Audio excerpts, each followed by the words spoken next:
At the beginning of 2024, Childish Gambino made a guest appearance at Tyler the Creator's Week 1 Coachella set. And ever since then, he's been on an absolute roll this year. He literally wasted no time announcing 2 new albums. One was a finished version of his 2020 album 3/15/20, now renamed to InvaderWist, and his final album under the Childish Gambino name, Bando Stone in the New World. Now, my introduction to Childish Gambino came in the most weirdest way possible. In my video talking about nostalgic music, I mentioned how my first impression of Nirvana was through a Walking Dead edit from like 2014. Well, ironically, that was also my first introduction to Childish Gambino, specifically Sweatpants from Because of the Internet.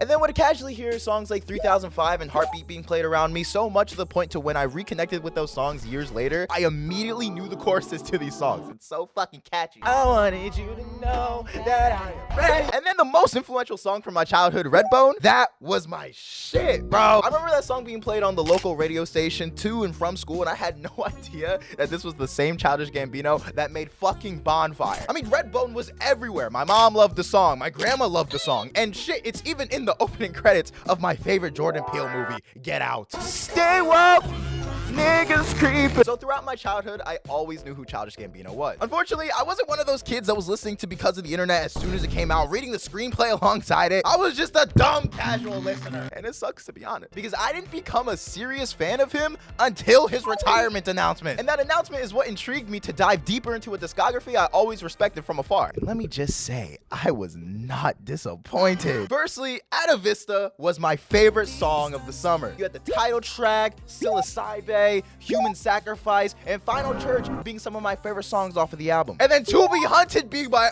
all-time favorite. To Be Beautiful. And then as soon as I was finished digesting that album, I was served with Bando right after. And I'll be honest, I liked the album, but nothing really stuck with me. You know, my friend Tyrad was sending me snippets from his NYC concert where he was previewing Bando, and the snippet that intrigued me the most was Hearts Were Meant to Fly, and that was kind of it. But that's the thing about me, it's just very hard for me to actually get hyped over snippets anymore. I feel like the oversaturation of rappers spamming snippets on their stories doesn't really get me as hyped as it once did for like Mr. Rage. So when the album dropped, it was essentially like an entirely new listening experience, as it kind of should be. Because on top of not really being hyped for any snippets, I tend to forget about shit I don't care about pretty quickly. But the album on first listen was a very unique experience. It had me thinking that this was probably what Kanye fans felt like when they heard Yeezus for the first time.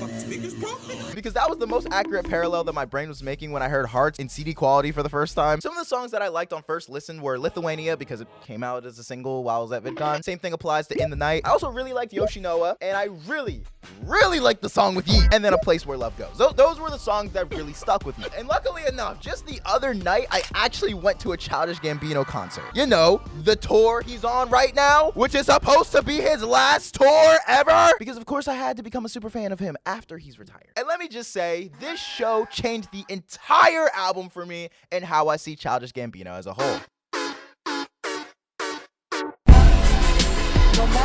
Donald Glover was always a special person to me. Like I said earlier, I respected him way more in the shadows than, you know, out in public, because I always felt like I was way too late to call myself a real fan, which is a dumb ideology. I don't even know why I had that. Because even though I was listening to Tyler back in like 2017, I wouldn't consider myself a super fan until 2021. And I'm constantly repping Odd Future as if that shit did not happen 10 years ago. So I really shouldn't have had that mindset. But now that Childish Gambino is probably gonna be the top artist of this year's Spotify Wrapped, I feel a lot more confident about talking about his influence on the culture as a whole. His story alone inspires me very heavily. As someone who grew up dabbling into, you know, all different types of things and experiencing different cultures, being tied down to one label never really fit me. Before I fully knew who Tyler and Gambino were, I felt kind of alone. I was some nerdy black kid who liked rap music, Eminem, and I like to rap, liked playing Roblox and ranting about fucking Power Rangers. I was gonna show a Power Ranger toy, but it fell off the desk. Ooh, Power Ranger! That's the Mega Force. I didn't even watch that season. There's a line in Earl Sweatshirt's song Chum where he says, "Too black for the white kids and too white for the black kids," and that perfectly sums up what growing up was like for me. So to learn about Gambino going from YouTube to writing on a show to acting on a show to music to producing his own show and literally anything else that was creative was super inspiring. But Childish Gambino is a character. All of his albums create a world. They're kind of like movies in a way. And like every good show, it eventually comes to an end. And Gambino himself has has never shied away from letting go of things from the past. And with Donald's success in the acting industry and his fleeting time to create music, I believe that Donald Glover killing Childish Gambino is the best decision that he can make at his current point in life. And that may be upsetting for those who have an emotional connection to his music, but hear me out.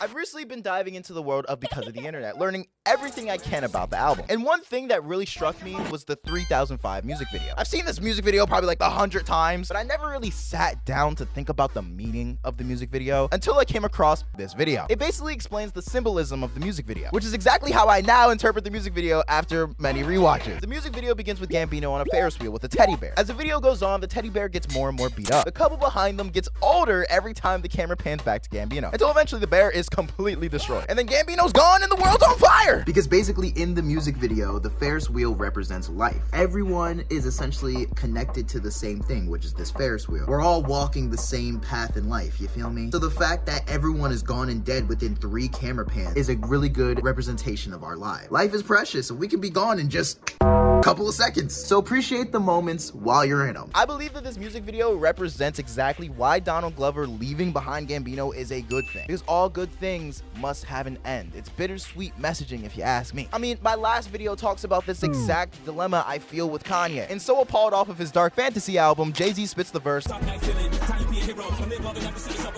which is exactly what ended up happening to Kanye. Good things about Hitler. People are talking about the old Kanye more than ever. Vultures is so divisive that people are getting nostalgic over fucking Donda, an album that released 3 years ago. And then some people overstay their welcome. Drake, as we just saw back in May, is creatively uninspired, like 15 years into his career. Or Nicki Minaj, I love her, but she had the entire internet turn against her because of her horrible performance on her diss track against Megan. I mean, we can even compare this phenomenon to a bunch of TV shows, like Family Guy, The Simpsons, SpongeBob, or the worst case of all of these, the Fairly Odd Parents. When you get experiences like Gravity Falls or people like Joji who can understand when their creative juice for a certain creative endeavor has ran out, them stepping away can be the best thing that happens in their career. Not only will those things not suffer from seasonal rot, but people will begin to miss those things and begin to understand what kind of experience they just went through. Humans generally have a hard time articulating emotions they're feeling as they're going through something, whether it's something amazing or traumatic. But as soon as you take something away from people, they begin to miss it. And they start viewing it in a different, more introspective lens. That's what allows people to see the full potential of the things you created. Otherwise, they may take it for granted the more that you're in front of their face. You can't miss somebody if they're up in your face like, hey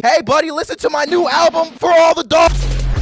And going back all the way to the Gambino concert, I literally got to see this in action. Going to this concert knowing this would be my first and last time seeing Gambino perform definitely changed the way I viewed my experience. From the way the lasers came in on Hearts Were Meant, or the way the lights were glowing throughout the entire show, or the way my body was just naturally moving even for songs I never even heard, or the way I was screaming the lyrics to Heartbeat, Bonfire, Sweatpants, Freaks and Geeks, and ironically 3005 just changed the way I viewed this concert. Like, I've seen amazing concerts before through clips, you know. This experience is just way different. I've been to many rap shows before, but none came close to this one. Maybe Tyler, but that's just because I'm a diehard fan of his. I mean, look at this fucking clip. This shit looks insane. I got to see that shit live, knowing I'll never get to see him perform again, and knowing that I became a super fan the same year he retired has me 100% appreciating his existence more than ever. Like, it's already affected me, and the nigga ain't even fully retired yet.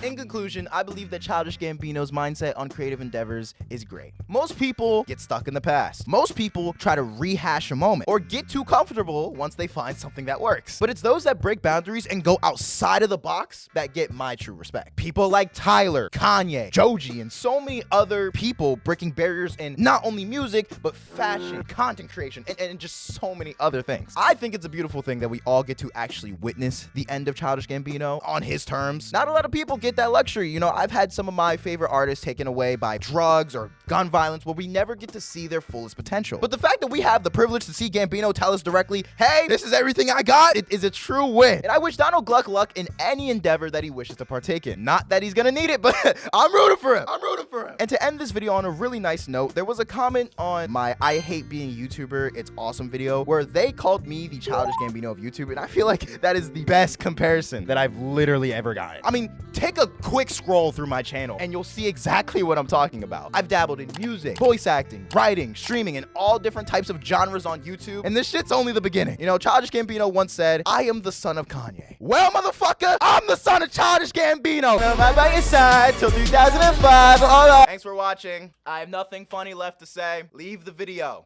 now.